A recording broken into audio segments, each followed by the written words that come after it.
Well, here it is, stress. We all have it. We all experience it. Sometimes it's worse than others, but it's a part of our lives. And it's a very important part of our lives that we need to make sure we're paying attention to.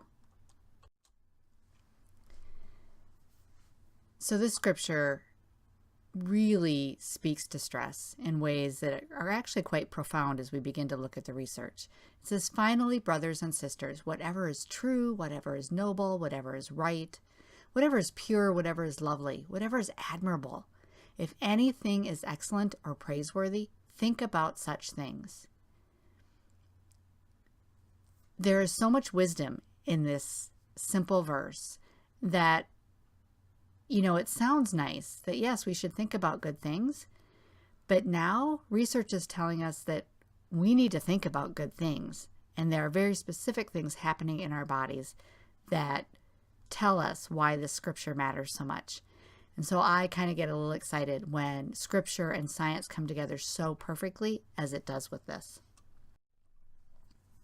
So let's look at a little bit about what the research really says. Research now indicates that 75 to 90%, and that depends on which study you're looking at, of disease begins in the thought life. Ouch. I don't know about you, but I don't want to have to think that much about my thought life. I don't want that much responsibility for my thought life. But what they know is that our brains react to our thoughts, which means our bodies react to our thoughts. So they can now, through imaging studies, watch chemical reactions happen in the brain. They can watch certain parts of the brain become overactive or underactive. It's really quite remarkable. But they know that if you have a negative thought, it throws off this hormonal cascade beginning in the brain that tells your body everything's out of whack. It activates your sympathetic nervous system, and that's that fight or flight within you. Which tells your body you're in danger and you need to do something about it. Well, your body doesn't know the difference between like true life-threatening danger, such as there's a bear in front of you, or, you're just worried about, the work that you have to get done that day, or passing a test, or handling a family situation, or a relationship that's struggling. Your body doesn't know the difference between those. It sees it all as stress and reacts as stress. And so having that heightened sympathetic nervous system puts you on edge, makes you anxious, can bring on things like depression and anxiety. Those are all things that we really want to be dealing with. Not dealing with it long term leads to all kinds of chronic diseases. Anything from heart disease, cancer, autoimmune diseases, skin diseases, heart diseases, gut issues, you name it, all kinds of things can begin just with our thoughts. And it really is more than I want to deal with on a regular basis. But do know that not all stress is created equal. Some of the worst things that we have to deal with are the things that are hardest for us to deal with. We need to deal with unforgiveness, depression, worry, fear, guilt. Those things are in us, and we carry them within us, even if we're not thinking about it. That sense of stress that it creates in the body is there underlying, working regardless. That sympathetic nervous system is at kind of a low level high as long as we have things in our lives that need to be dealt with. Our cortisol level will run a little bit high. It'll throw off our adrenal glands. There's processes in the body that actually begin to become disrupted the longer we leave these things undealt with. Stress is a huge factor in our lives, and it's something that we can do something about it if we put some simple practices in place. So let's look at those. Sabbath rest is one of the best things we can do for our bodies. It's one of the best things that we can do for our spiritual well-being. It's also one of the best things we can do for our emotional well-being. Sabbath rest, as Caroline Leaf outlines in her work, is this introspective state that increases memory building, learning, and activity related to positive emotions. It's that time where you take to spend not only thinking about your own life and where you're going, but ideally spending time with God and figuring out what direction you should be moving in. How can you improve your life as the way it is? Taking Sabbath rest really allows your body to calm down. It allows that sympathetic nervous system to be taken over by the parasympathetic nervous system. That's the side of us that wants to bring calm and balance back into life. It's the part of us that allows us to relax and embrace what's going on around us. It also lets us improve our sleep, which is a really big deal. If we're not sleeping, nothing is going well, right? So what are some other things that we can do? So here are some other ways that you can reduce stress and improve your peak performance, because that's really what we all want, right? We want to be able to live every day to its fullest. So the first thing is breathing. And you might be thinking, really? Really? Seriously? We do this all day, every day. Why is that a big deal? But we don't breathe deep. And so when you're in the midst of a stressful situation, choosing to take some deep diaphragmatic breaths will actually calm the body down. It'll bring that parasympathetic nervous system back on board and calm down that sympathetic nervous system that really has your body thinking, oh, this is bad and I got to get out of here. Deal with relationships.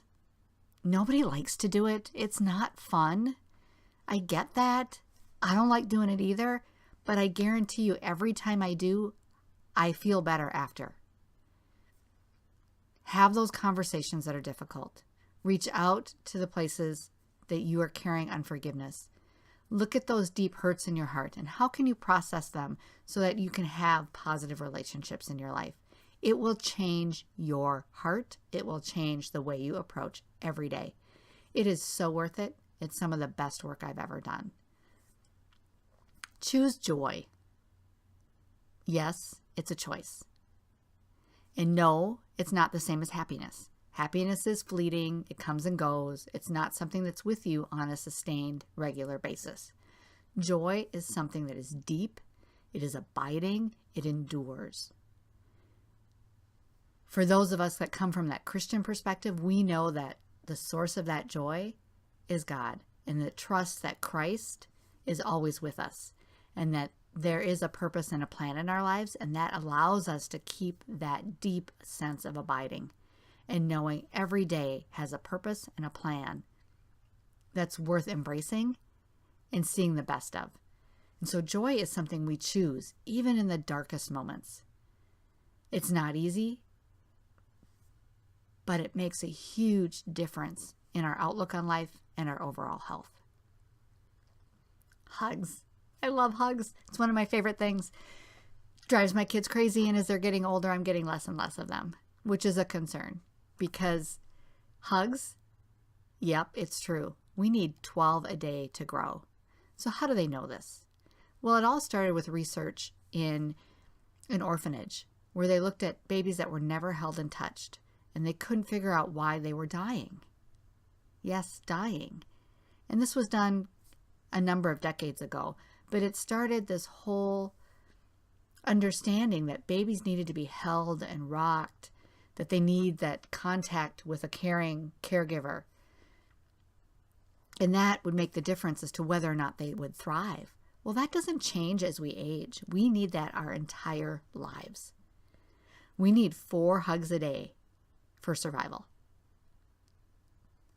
8 for maintenance, and 12 for growth. That really makes me think about our elderly. What kind of contact are they getting with people? It makes me think about myself as my kids are starting to work their way into college and I don't get to see them and give hugs every day. Hugs matter. They will reduce your stress. Laughter.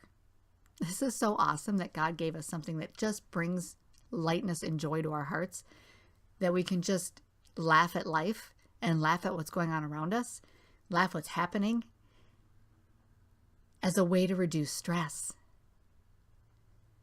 It literally lowers cortisol. It lowers our stress hormones.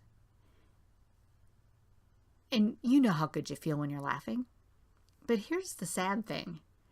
Kids, and yes, somebody counted this, laugh 300 to 400 times a day on average. And think about it. Like I think about when I'm around little kids, or I think back to when my kids were little, they laughed all the time. I, however, can sometimes probably go an entire day without laughing. So what can you do about that? On average, adults laugh about 15 times a day. But to reduce stress, we need to get upwards of 30 times a day. So find some videos on YouTube that really make you laugh. Bookmark them. Go back to them. Find that favorite TV show or movie or that comedian. Find ways to laugh. There's so much media out there available to us. We really have no excuse anymore. And before we wrap this up, let me remind you one more time. Sleep. Sleep, sleep, sleep. When we're sleeping well, life goes better. We're eating less. We're less stressed out. We have less depression, less anxiety. Life is better. Get your sleep.